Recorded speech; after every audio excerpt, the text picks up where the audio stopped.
همه چیز با خراب شدن یه پرینتر شروع شد. پرینتری که شاید خیلی موقع‌ها سعی می‌کنیم با 2 تا روی زدن اون رو مجدداً به کار بندازیم، اما این پرینتر یه پرینتر معمولی نبود. پرینتر بانک مرکزی بنگلادش بود که توی طبقه دهم واقع بود و کارش چاپ تراکنش‌های بالا بود و باعث سرقت 951 میلیون دلار شد.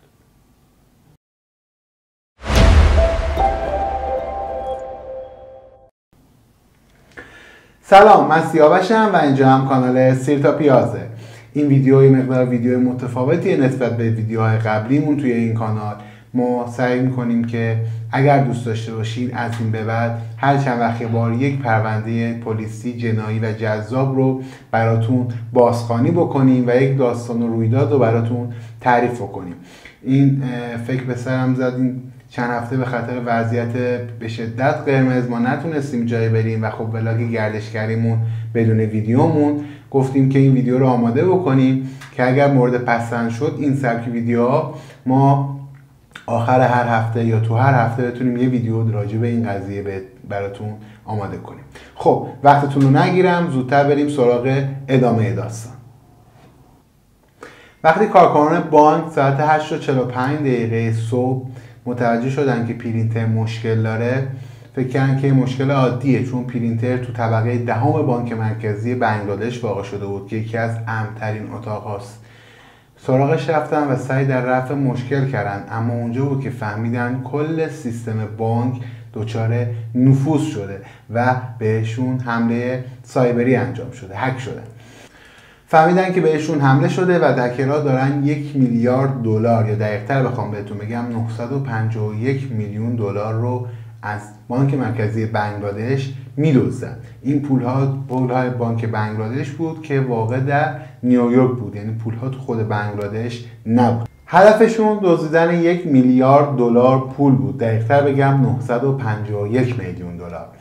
و این کار رو شروع کرده بودن از که وقتی که پرینتر رو مجددا ریبوت کردن، مشکلش رو برطرف کردن و پرینت ها مجددا شروع شد، فهمیدن که کل پول بانک مرکزی بنگلادش که توی نیویورک هست رو در حال انتقالش هست. اینا سعی کردن سریعا با بانک نیویورک تماس بگیرن، اما زمانبندی دزدها بسیار مناسب بود. دزدی از 8 شب دیشب یعنی 5 شنبه شروع شده بود و موقعی متوجه این قضیه شده بودن که توی نیویورک ادارات تعطیل شده بودن و فردا و پس فرداش به دلیل شنبه و یک شنبه بودن تعطیل بودن و دستشون علنا به هیچ جا بند نبود. اما زمانبندی این دزدا رو بگم که بسیار کامل و دقیق انجام داده بودن. 5 شنبه شب کار رو شروع کرده بودن که جمعه توی بنگلادش تقریبا تعطیله. شنبه و یک شنبه توی نیویورک تعطیله و فکر بعد یک شنبه هم کرده بودن. اونا پولو بعد از نیویورک باید به یه جا انتقال میدادن و برای این کار فیلیپین رو انتخاب کرده بودن. مانیل اگر اشتباه نکنم پایتخت فیلیپین دوشنبه به دلیل یکی از جشن‌های قمری تعطیل بود و برای این با توجه به این زمانبندی تقریبا 5 روز زمان برای خودشون خریده بودن که تا بتونن این پولها رو گردش بدن و بتونن سرقتشون رو کامل انجام بدن. اما از کجا این قضیه شروع شد؟ هکرها 1 سال برای این کار برنامه‌ریزی کرده بودن.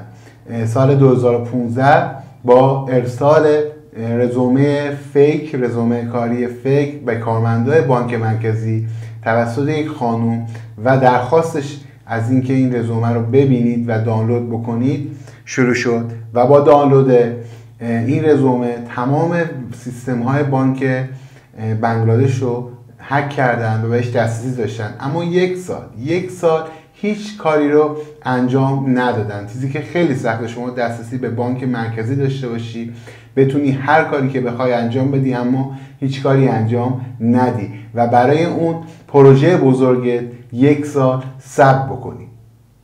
هکرها 35 تراکنش بانکی انجام دادن و مبلغ 951 میلیون دلار رو انتقال دادن. این پول تقریبا میشد گفت کل پولیه که بانک مرکزی بنگلادش اون موقع توی بانک نیویورک داشت و در واقع داشت کل سرمایه‌اش رو از دست میداد.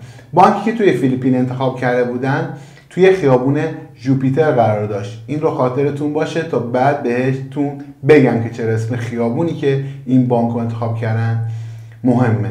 و بانکی که انتخاب کرده بودن بانک بسیار کوچیک و سوتوکوری بود. رئیس بانک وقتی فهمید چه اشتباهی رخ داده، اول سعی کردن اون رو سرپوش بذارن، مثل خیلی اتفاقای دیگه تو دنیا خبرش دست پیدا نکنه. اما وقتی فهمیدن به کل سیستم بانکی و بالخصوص به سویفت نفوذ کردن و خیلی راحت با یوزر و پسورد کارمندای بانک توی سویفت تاییدیه انتقال پول رو میزدن، مجبور شدن که دیگه اون رو اطلاع عمومی بکنن و خبرش خیلی زود تو کل رسانه‌های دنیا مثل بمب صدا کرد و مجبور شدن رفتن از دادگاه حکم گرفتن برای انتقال پول از فیلیپین مجددا به بنگلادش.